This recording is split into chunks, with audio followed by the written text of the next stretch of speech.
Princes et princesses de Sa Majesté le Roi des cieux, bonjour.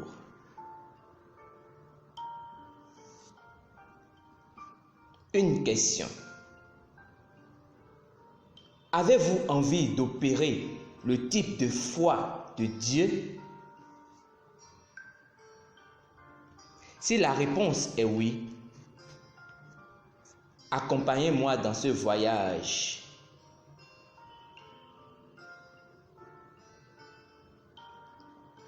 Notre repas du jour est tiré de Romains chapitre 4, verset 17. Je lis. Dieu qui donne la vie aux morts et qui appelle les choses qui ne sont point comme si elles étaient. La foi est un principe par lequel nous vivons dans le royaume de Dieu. La Bible dit, le juste vivra par la foi. Romains chapitre 1, verset 17.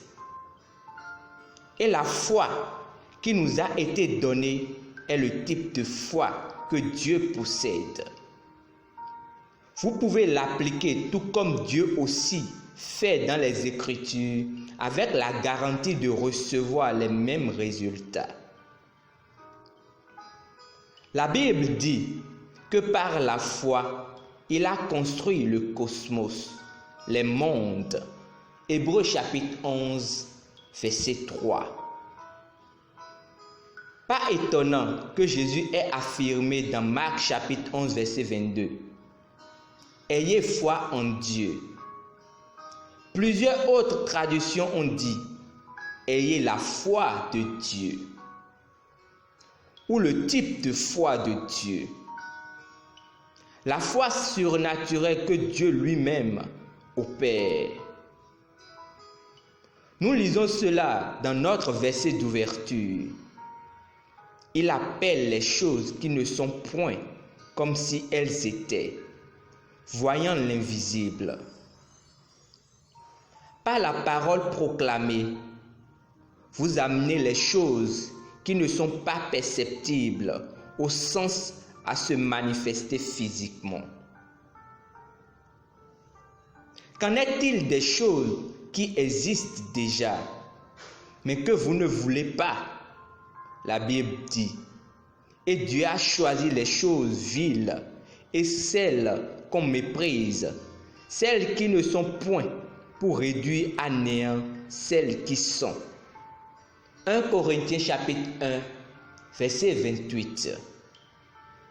Il a dit que nous utilisons les choses qui ne sont point pour réduire à néant les choses qui existent. Quel principe!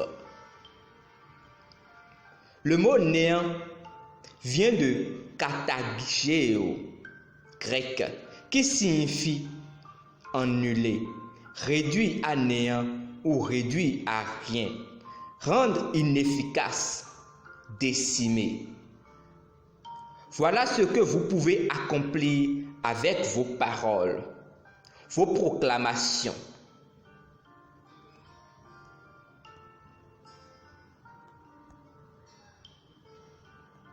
Avec les paroles, vous pouvez détruire ou décimer les choses qui existent. Rappelez-vous, vous pouvez appeler les choses qui n'existent point, comme si elles étaient. Alléluia. Il n'y a pas de désavantage pour l'enfant de Dieu. Peu importe la situation à laquelle vous faites face aujourd'hui, il y a une issue. La victoire est dans votre bouche. Ne regardez pas aux circonstances, car elles sont appelées à changer. Regardez l'invisible, votre victoire, l'image que la parole de Dieu projette. Regardez à ce que la parole vous dit et accrochez-vous à la parole. Alors que la situation ou la circonstance devient pire, plus vous affirmez la parole et proclamez que vous êtes victorieux au nom de Jésus. Le nom de Jésus ne peut pas être détrôné. Utilisez-le et vous gagnerez toujours. Béni soit Dieu. Confessons ensemble. Les cordeaux me sont échus en des lieux agréables. J'ai un très bel héritage. Je vis dans la santé, la sécurité et la prospérité. Le monde m'est assujetti et je marche dans la domination sur les circonstances. Gloire à Dieu. Étude approfondie au dévotionnel. Hébreux chapitre 11, versets 1 à 3.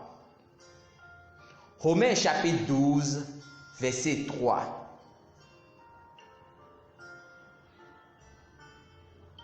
Nous espérons que vous avez été bénis par ce dévotionnel. Nous vous invitons à faire du Christ Jésus votre Seigneur et Sauveur personnel en priant ainsi.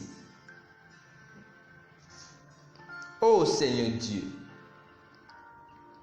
je crois de tout mon cœur en Christ Jésus, Fils du Dieu vivant. Je crois qu'il est mort pour moi et Dieu l'a ressuscité des morts. Je crois qu'il est vivant aujourd'hui. Je confesse de ma bouche que Jésus-Christ est le Seigneur de ma vie à partir d'aujourd'hui. Par lui et en son nom, j'ai la vie éternelle. Je suis né de nouveau. Merci Seigneur d'avoir sauvé mon âme. Je suis désormais un enfant de Dieu. Alléluia. Félicitations à vous. Vous êtes désormais un enfant du Très-Haut. Pour recevoir plus d'informations sur comment vous pouvez grandir en tant que chrétien, veuillez nous contacter à l'une des adresses ci-dessous dans la barre de description.